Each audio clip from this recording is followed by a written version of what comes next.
Hey guys, Sean here. So I'm going to show you how to make brushed metal from scratch. It is not that hard. It's actually pretty cool, pretty simple. I showed you in a previous video how to use Maya Substance Node to be able to use what you need, export it out, take it in Photoshop and tweak it out. But here we're going to use, let me go and pull up my color here. We're going to grab a simple color. I'm going to dunk it real quick. It's going to change once I run a filter on it, but I'm just going to get a base color in here for now. We got white and gray we're working with. It could be a little bit darker, but that's fine. And we're going to go to filters here, and we're going to go to render. And what I'm going to do is go to fibers. Now fibers gives us a different choice of variance and thickness and how you want it to look. You could even get a felt look from this guy. Unfortunately, it's very Photoshop filter looking, so it's, not too exciting. So what we're going to do is going to open up the strength here a little bit, get it pretty high. I can mess with the variance a little bit if I wanted, so I can make it a little more streaky, like this. I'm going to bump up the contrast a little bit there. Hit OK. So now we have a base we could work off of. So what I'm going to do is I'm going to go ahead and run a filter. We'll go to blur. We're going to go to motion blur.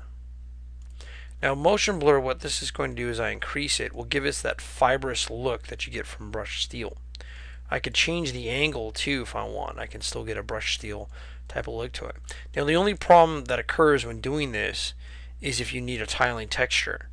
So you can use this as a base, but you need to take it into Photoshop or painstakingly try to go through it with I take it into Mudbox or painstakingly try to go through it in Photoshop.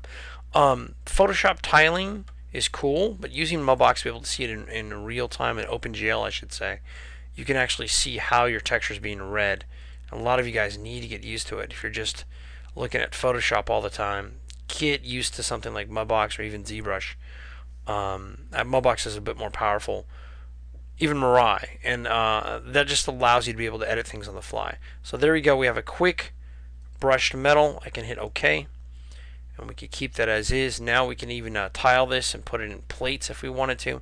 You can simply do that just by double clicking on this guy, and you guys saw me do this earlier video. You could bevel and emboss, and I could even switch that to a pillow emboss, make it a little more fine on the edge. And I can just go to a newer version, do this one as 2048 by 2048. And go to my old one.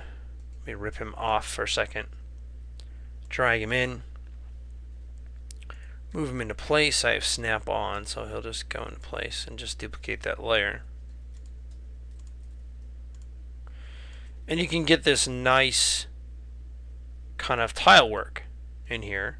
It looks a little bit more hand painted texture, but that's not really what we're going for. But I just wanted to show you how you can actually get that brushed metal look just by messing with fibers and blur, and you guys get the idea. So I'll duplicate this last one.